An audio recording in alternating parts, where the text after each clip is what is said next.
Okay, I might have messed up on that one. That's all right. But it's Beyond the Game here on the Voice of Nassau Community College on 90.3 WHPC. I am Brandon Johnson, the host for today. Jacob is out on special reasons. So I got across from me Dominick Arbolino, and first time come on Beyond the Game, possibly, Alex Pleitez. What's going on, guys? Guys, how we doing today? Very good. Very good. It's nice to see all of us in here. We were just talking about some sports that's been going on. And first, let's start off with yesterday, the San Francisco and Los Angeles Rams game. It was an epic game, a lot of points being scored. And also, it was intriguing, because I always feel like, the 49ers are that type of team that doesn't play too well on defense. But, they scored 39 points. The offense really looked good yesterday. Adding Kyle Shanahan definitely is going to help out the offense a lot. But in terms of the potential they have, it's still really not there. You knew they're possibly going to get a little better. You had the draft picks that helped, of course. But again, really just stacked up your defense this year in terms of the draft. So, in terms of what the 49ers are doing, they're just they're in the rebuilding stage. They'll get there. It'll work out. But the biggest thing, like plenty of teams in the NFL, is the quarterback issue right now. Brian Hoyer's not going to do it for you.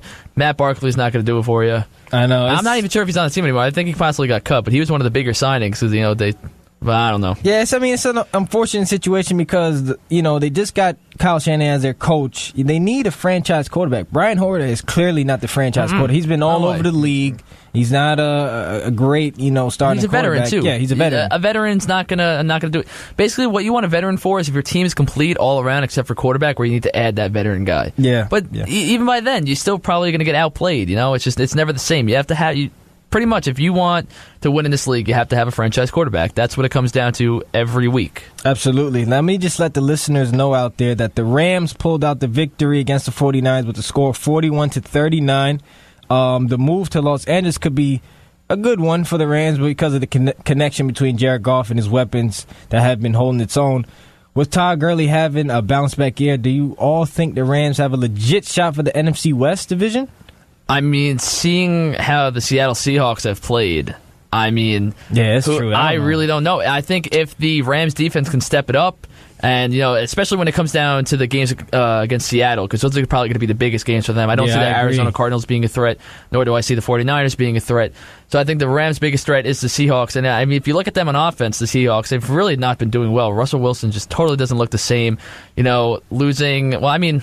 Yeah, it did Sheldon Richardson, but again, losing Jermaine Kearse on offense, that was kind of a big guy for them because even though he wasn't too flashy, he was definitely very consistent. I think he's the number 2 to Doug Baldwin, you know what I mean? Yeah, he was. Yeah, exactly. Yeah, they added, Paul Richardson has a guy that, he's been making plays throughout the preseason and postseason, but he never really got a starting role throughout the season, so they finally gave him that, and he's kind of been doing well. But again, it's just and the running back situation there too. Ever since losing beast mode, Thomas Rawls he's not even playing right now, and even when he comes back, he's on and off. CJ Prosise is nothing special. Eddie Lacy is a healthy scratch right now. He's dealing with his eating problem. Hey, he's a big boy. Oh, man. Beast mode. That's what they Beast mode. I like that. No, that's a good one. Alex, what do you think, man? I don't know, man. I know you're a big Steelers fan over there. Yeah, but I don't know about the Rams, man. They still got to get over the Seahawks. I know that the Seahawks are 1-1, but they still got to jump over them because they've been proven. They're proven. They still got the good defense. Russell Wilson's going to figure it out.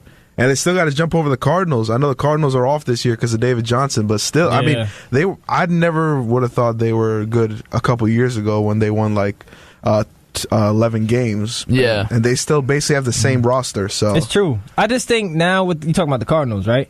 Yeah. Yeah, but now with Carson Palmer, he's an aging quarterback. He has knee problems. The offensive line is getting him crushed all the time. Larry Fitzgerald, he's there, but he's a veteran too. There has to be another quarterback in this upcoming draft they have to look forward to. Oh, yeah, of course. You know what I mean? And then also you can't forget about the breakout game last week for J.J. Nelson. He had true too. Yeah. 5 receptions, 120 yards, and a touchdown, something like that, which is obviously that's very big for them to add another wide receiver on offense. But again, you can't forget about their defense, especially with the safeties as well, cornerbacks. Their defense all around is pretty good. So, yeah, you're right. Definitely can't forget about the Cardinals. But I think the biggest thing, if it comes down to the games with the Rams and Seahawks, it's just that the Rams offense has to play so well that they can put up numbers against the Seahawks defense, that's what I think. Very hard. And the acquisition, and they might just not be ready yet. You know, Yeah. Go ahead. No, it's true. Sorry about that. And I was just saying the acquisition of Sammy Watkins, in which the Bills are kind of missing right now on offense. I think he's going to become key. He's only had under 15 receptions in the past 3 games, but I think he's going to progress over time. Especially right now, he's in concussion protocol, though. That too. Along with Tavon Austin. Yeah. So that could be bad for the Rams offense. Definitely takes a lot of potential out of that. Absolutely. You're listening to Beyond the Game here on the Voice of Nassau Community College on 90.3 WHPC. Call us up if you want to talk something, sports, anything. 516-572-7440. And Don, we're going to keep it local right now. Let's begin with your New York Jets. On Sunday, they square off against the Miami Dolphins. The Dolphins look well off, against the Chargers, who always find a way to lose a game. It's Young Ho Koo. He's really not doing it for them. They thought they had potential for this young kicker. I don't know, man. It's just sad. Phillip Rivers has been had declining years. I was always a fan of the kicker, Josh Lambo, so I think they made the wrong decision by cutting him. But I don't know. It's all good. Yeah, it's a kicker. It's a kicker for crying out loud. But if you think they could have won 2 games. It could be 2-0 right now. So we can't even say that, honestly. I take that back. Kickers are important. Remember when they gave the Browns their first win last year? Mm-hmm. Oh, my goodness. Yep. It's sad. But the Los Angeles Chargers, the Dolphins were 1-0 against the Chargers last Sunday. After week 1, due to Hurricane Irma, thankfully, everyone out there is starting to get back their power and everything. The Jets, as a whole, have been a huge disappointment, as expected. Looking back at last week, the Jets were demolished by the Oakland Raiders by a score of 45-20. I mean, I'm smiling over here right now because it's the Jets, but I have nothing to be happy about because the Giants are 0-2. But, Dom, what are you expecting from your 0-2 Jets? Do you think they'll be getting their first win anytime soon? Well, I feel like if it's a time to get a win, it's these next couple of games. You have the Dolphins at home, and I believe it's the Jaguars, and then the Browns after that. So if you don't get if the Jets don't get a win right there, they're in a very bad situation in terms of going 0-16. I really don't see it happening. I can't see a team going 0-16. I really can't. But at the same time, for Jet fans, they're going to be happy about it. You're going to get the number 1 pick if that's the case. But at the same time, you're that team that went 0-16. So it's just like, do you really want that reputation? I got you. Just for a number 1 pick where you could possibly get it at 1-15, Yeah. And obviously, everyone's big on Sam Darnold. You have Josh Rosen, who just totally took, he just was, I don't know, he just did great the first couple of games. Then you also have Lamar Jackson, but personally, I'm not a fan of him. I think he's just going to be another, Johnny Manziel product. You think so? He's just a college quarterback. I can't see anything out of him. But in terms of, I hope, as a Jet fan, I could say I hope they get a win. I really do. I would just like them to get at least 1 win. I don't want that to happen because that's just so much more stuff on top of us we don't need. But again, I don't really mind it right now for the Jets being so bad because you said, as expected. So it's, all Jet fans are prepared for this. Unlike the Giant fans, might be 0-2. But not expecting that at all. No, but you know what? When I see out of the Jets, man, I see a lot of potential. But at the same time, it's like I feel like every time we talk about this situation with your quarterbacks and it comes to Hackenberg, why do you even draft a guy like that? No, yeah, I don't know. That's just poor drafting by the GM, Mike McCagan. So that is just definitely should have not taken. If you think about it, I know every NFL team could have had this guy, but you think the Jets could have took Dak Prescott. And also, you have the situation where Dak Prescott, if he's the starter on the Jets, if he would have got that opportunity. So at the same time, you can't really think of it that way because, to be honest, Dak would probably not be playing right now. That's you true. Really don't know. No, you're right. Who knows if he would have won the starting job against Fitzpatrick? Probably not because Todd Bowles was in love with Ryan Fitzpatrick after the first year. And then also... That's what it was. I just don't see the Jets starting a 4th-round pick or whenever it was. It's just not. That's just not going to how it's going to work. Yeah. I mean, you saw it with. I feel like people can even argue if you swap Hackenberg and Prescott that they could be in the same situation. I doubt it. I don't think that would ever happen. But you can argue it. Yeah. You can argue it easily. No, I agree. Bowles and McCagnon looking like they're out the door at the end of the year. I don't know about Mac. I I think a lot of Jets fans want him out though. I'm not crazy about that. Other than I think you just gotta. Here's the thing: the new owner now, Chris Johnson, because that's Woody Johnson's brother, so he's taking over. as chairman, and he's saying, what they want to do, what the biggest motto of the Jets now is that they want to build their players. They want to build through the draft. They want them to be Jets for life. That's the thing. Obviously you go out there and you sign those free agents once in a blue moon, whatever. Of course. Yeah, you always got to do that, especially this year, because our cap space is like $85 million. Definitely got to take advantage of that, especially with Matt Forte. Probably going to be released at the end of the season if he's not traded before the deadline. Same thing, which is very upsetting to me, Mojave Wilkerson. See him out too with the contract they paid him all that money, man. He's still not playing up to potential. You had the Sons of Anarchy defensive line, which was Muhammad Wilkerson, Sheldon Richardson, and Damon Harrison, and you kept the wrong one. That's all I'm going to say. I'll drop it there. That's true. Well, we're going to stay in New York because my team, the New York Giants, are heading into Week 3 0-2, which was not expecting going into this season. Let's be real, the offensive line has been the biggest issue, and they need help desperately. This week they're going against a Philadelphia Eagles team who is coming off of a 1-1 record these past 2 games. They were on the road. Now they're back home. This week they're going, to have a tough game. Potentially they can. Yeah, I know. I'm just saying, potentially they can go 0-3 because the Eagles are 1-1. They played one of the best teams in the league last week, which is Kansas City, the Kansas City Chiefs. And, I just want to take over this real quick. My opinion against, the Giants going against Carson Wentz. When I looked at the highlights from Week 16 earlier today, I just seen the team who looked, struggled on offense. Eli had 2 interceptions in the first half, and then he threw a losing interception in the fourth quarter.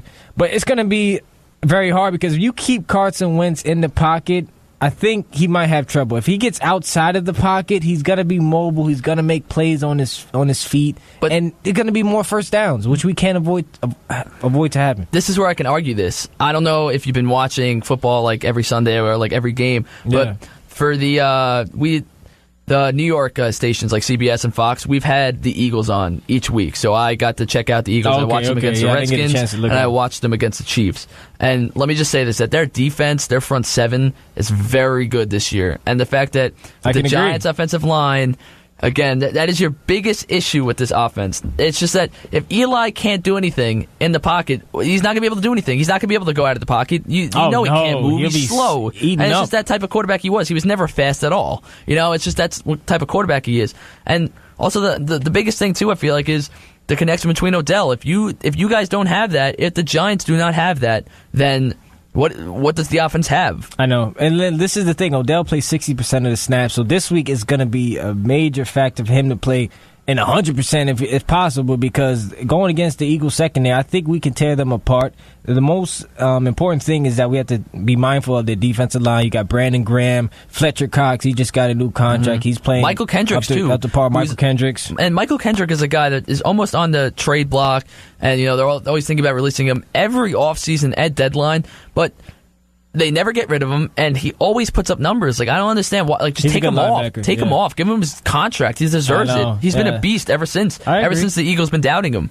They let him to fall free agency. There's no way you get him back. I can tell you that. And I had the injuries going into Sunday. Bobby Hart is not going to be playing at right tackle, so now you got DJ Fluker stepping in, who's not too.